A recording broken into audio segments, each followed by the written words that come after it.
How's everybody doing? My name is Anthony Brian Logan, and today we got to talk about Democratic State House Rep from Michigan, Sarah Anthony, being escorted to the Capitol in Lansing, where she represents District 68, with an armed guard of Black and Latino activists. Their race is important. I'll get to that in a little bit. Now, I'm not mad at her for having an armed guard, not at all. That's legal. You can do that. You want to protect yourself. You want to have the security. That's fine. Matter of fact, if you want to get a gun yourself, Miss Anthony, and carry that around and protect yourself, that's fine. I would tell you, hey, go X, Y, and Z place to get it customized, learn how to use it, get familiar with it. I would encourage you to do that. Matter of fact, if it were not legal for you to do that in your state, I would fight for your right to be able to do so. Okay, so let's get that straight. However, there's a reason why she had an armed guard of specifically Black and Latino activists. Let's get into that, and then we'll see what's happening here.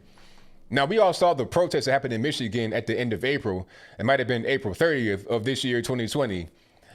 People are really upset with the governor, Gretchen Whitmer. They're tired of it. They're sick of it because she has these crazy draconian rules.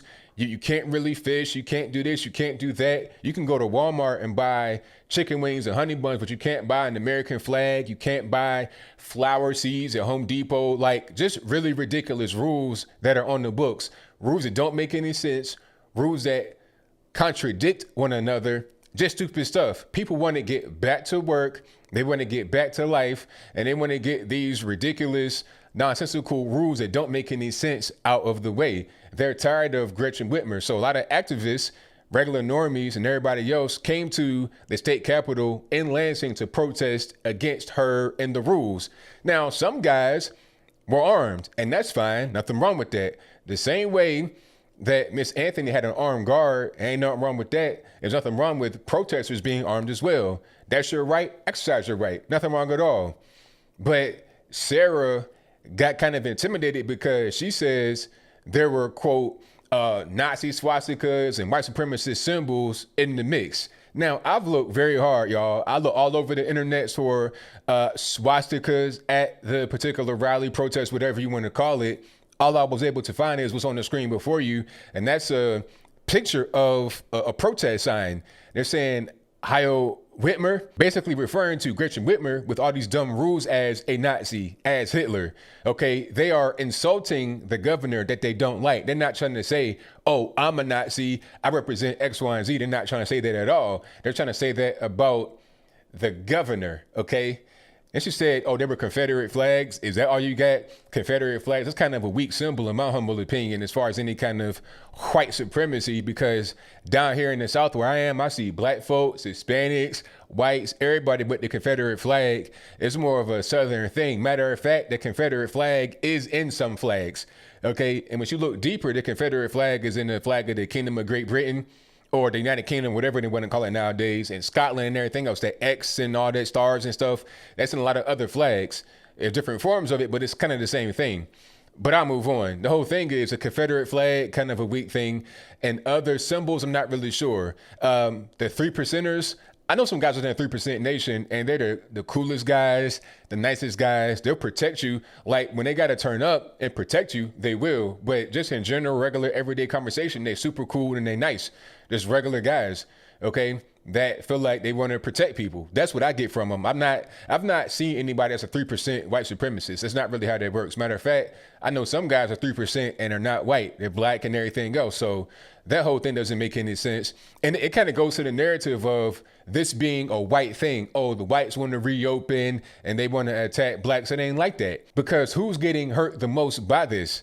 Okay, small business owners, people don't have a lot of money, they maybe can't file for unemployment. It's a lot of us, a lot of Black folks, a lot of white, it's everybody. It's not even a race thing, but a lot of Black folks are being hurt by this a lot. So it's not a race thing to say, oh, well, it's only whites that want to open, they want to hurt Black people. Nah, that's not really how it goes. And beyond that, how can me opening my business hurt you? Like, if you don't want to come to my business, if you want to stay in the house forever because the government told you to, then that's fine, that's your business. But let me open up and let you do whatever you want to do. 84% of those who are in a hospital right now or have been hospitalized in New York were people that were sheltering in place and or in nursing homes. 2/3 of the total hospitalized population were those that were sheltering in place, staying at home in New York. So maybe the staying at home thing isn't really working out too well. We probably should get back to regular and normal life. It's not racist for me to say that. So this whole narrative of, well, only the white people want to come back and they're trying to hurt people of color is ridiculous. It's just absurd. It doesn't make any sense. Everybody needs to get back to work. The economy is tanking. You're talking about what, like almost 15% unemployment, the worst since Great Depression. We went from the best economy ever to the worst in a matter of weeks. What, like 6 weeks, a month, 2 months, max, tops? So it doesn't make any sense what people are saying. Also in New York, going back to them right quick, I read an article that says in Brooklyn, New York, 35 of the 40 people arrested for social distancing violations are black. But yet I'm told that if I want to reopen and let some of these ridiculous regulations and rules go, that I'm somehow being anti-black. That if I go out there and protest, I must be anti-black.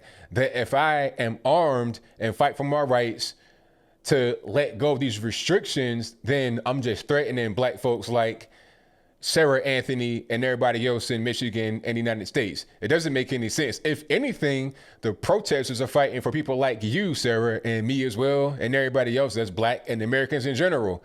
Okay, because the rules are ridiculous and they're going to hurt black folks and people that don't have a lot of money in general the most.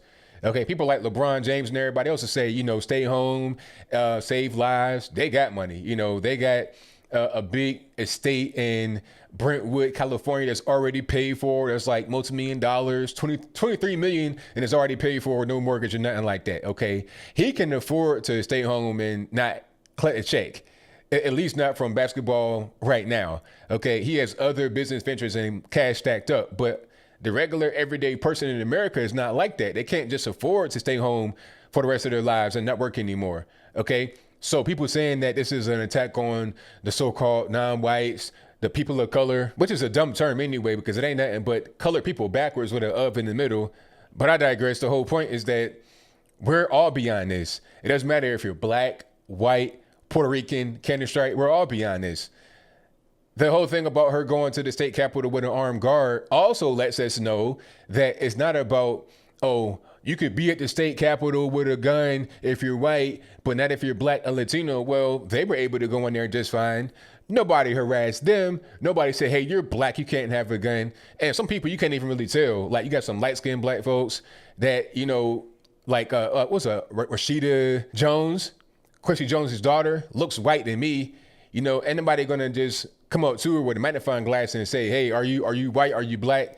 Nobody cares. Either you have rights or you don't. Okay. And apparently you do have rights to carry a gun in Michigan, at least in Lansing and the state capitol, and it's all good. So I want the narrative of racism around every corner. You can't do this, you can't do that because you're black or X, Y, and Z to stop. Enough is enough.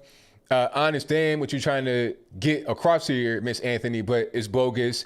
Even other black lawmakers in the state disagree with you. Karen Whitsitt, who almost died as a result of what Gretchen Whitmer did, trying to block hydroxychloroquine from the state, disagrees with the governor as well, is constantly on her case, and she be siding with the guys that were in the state capitol protesting. So it might just be a you thing. It's not a we thing as far as black folks in America are concerned. But I think I'll leave that right there for now. And what say you? Do you think that Sarah Anthony had a point? And by the way, if you've not seen what she said originally, I'll place the video of her Facebook Live in the box below so you can see it for yourself. But do you think she's right when she says, you know, she's intimidated and, you know, they're carrying white supremacist symbols, all that and the third? If that's your viewpoint, let me know why in the comments below. Or do you think this is not a race thing? It's a matter of freedom. People getting their lives back. That should be the main thing, not this whole thing of, you know, white supremacy this, white supremacy that. If that's your viewpoint, let me know why in the comments below. You pretty much know where I stand. This whole thing about the protest being a race-driven thing is just ridiculous. We all need to get back to work. We all need to get back to our normal lives and not let the government take all of our rights from us. It's weird because a lot of black folks would be super anti-government, right? But right now during the virus, they want to do whatever the government says. They could tell you, oh, the virus boogeyman's outside, stay in your house and don't come out no more. You'd be like, all right, cool. It's ridiculous. It's crazy. But whatever your thoughts are, please let me know in the comments below. And that's all I got to say for this video. If you like what you heard, please comment, rate, share, and subscribe. Peace.